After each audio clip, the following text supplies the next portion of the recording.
Whenever Sean McDermott addresses the media, the first thing he usually does is give an injury update.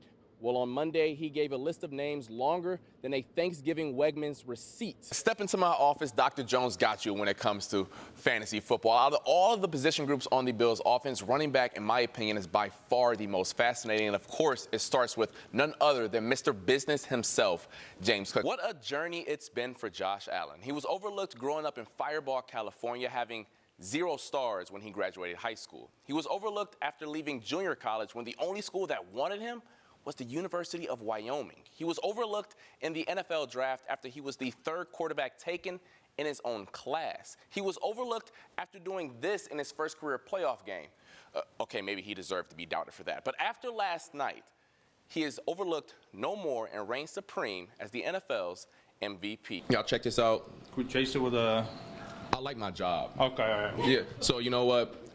When this wraps up, maybe, but it's also kind of early. Like, the sun is barely up. Yeah, I'm a guy from the north, so I'm a little bit of a hater on the SEC, but you know what? They tend to have the best football players in college football, so I get it from that perspective, but I'm still a Big Ten ACC guy at heart, so it kind of hurts me a little bit. In Greek mythology, there's a king named Sisyphus. He was condemned by the Greek gods for eternity to roll a rock up a mountain, only to have the rock roll back down every time he got close to the top. Over the past 5 years, the Bills have played the role of Sisyphus, rolling that rock up the mountain each and every season.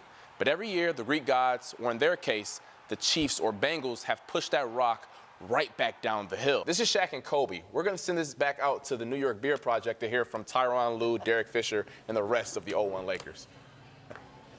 Oh, how dare you.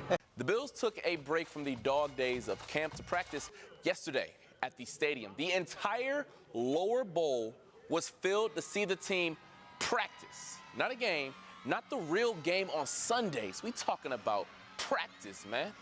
Well done, Bills Mafia. Well done. The Bills wrapped up training camp practice Thursday here at St. John Fisher. Now, as for James Cook, well, he called into work a few days back and hasn't been practicing here since last Thursday. You were a student athlete at Brown and also was a tutor in calculus. Why did you choose to do that?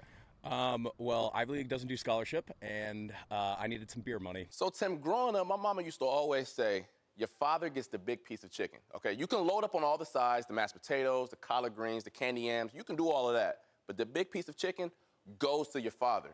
The Bills offense this year, none of the receivers got the big piece of chicken. Everyone got full off the collard greens, the candy yams, and the mashed potatoes.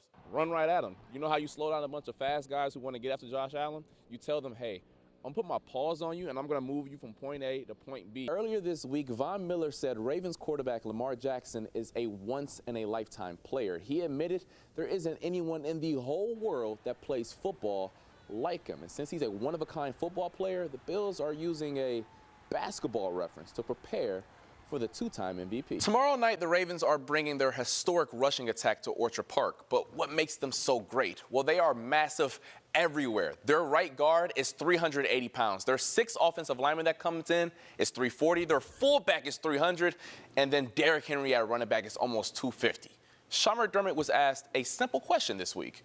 Is this team big enough to slow down the Ravens? Well, I guess we'll find out. The Kentucky Wildcats, you guys know what a big cat is. The Troy Trojans, a man with a sword, with all the armor. Who do you guys think will win? Kentucky. Kentucky. Cat. I mean, I'm Kentucky. I like cats, and there's a cat on the picture. He's going to go all the way. Touchdown, Buffalo. Leading up to the 1958 season, Buffalo head coach Dick Offenheimer knew he had a special group on his hands. He said, listen to what's going on in the locker room. He says they're laughing and joking, and they just got through knocking the snot and slobber out of each other for over an hour. The Bulls finished that season 8-1, and as a result, they were awarded the Lambert Cup, given to the best small college football team in the eastern United States. The big kicker was when Nick Bettini and Lou Reel were on the Ed Sullivan Show, and they presented the cup to them on the Ed Sullivan Show. That convinced all of us that that was a pretty big deal. Shortly after, Buffalo was invited to the Tangerine Bowl, their first bowl game in program history. But there was a catch. They could only participate if the team's 2 black players, Willie Evans, the star halfback, and Mike Wilson, a defensive end, did not play. I just was shocked. I couldn't believe it. Couldn't believe it. But because of the color of somebody's skin, they weren't going to allow them to play on the field. To say that you were excluding a person based on the color of their skin, we looked around at each other and said, what? The university left the choice to participate up to the players. They were prepared to hand out secret ballots to vote, but then... Forget the ballots, we're not going. That sentiment was unanimous throughout the team. To be in unison, to be in lockstep, and for everyone to say, no, we're not playing. You know, yeah, could there, a couple people over here in a situation like that said, what are we doing? We want to go down to Florida. It's 25 degrees here in Buffalo. Let's go down there. That wasn't the case at all. Willie Evans was a special player for the Bulls. He led them in rushing for 3 straight seasons. And to this day, he holds the school record for yards per carry. But his special traits transcended beyond the field. Oliverio said the best thing to ever happen to him was having Evans in his life. Just a humble person, a person that, you know, if he was sitting here, it wasn't about him. You know, it wasn't about him. It wasn't about his other African-American teammate. It was about them as one. And just such a humble person, such a non-assuming person, but also a person that would fight for what's right. Evans worked in the Buffalo Public Schools for over 30 years as a coach and educator. However, he passed away in 2017. And for his impact throughout the Buffalo community, UB renamed a residence hall in his honor.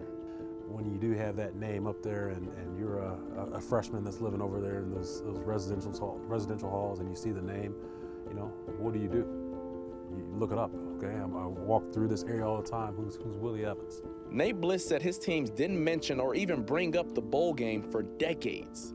But then things changed when UB received another bowl bid in 2008. Despite the 50-year gap, Bliss said there were no regrets on their decision.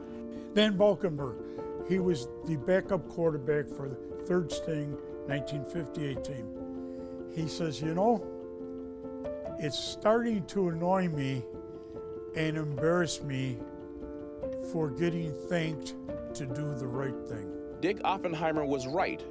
His team was special, not just for their success on the field, but for their bond as brothers in the face of adversity.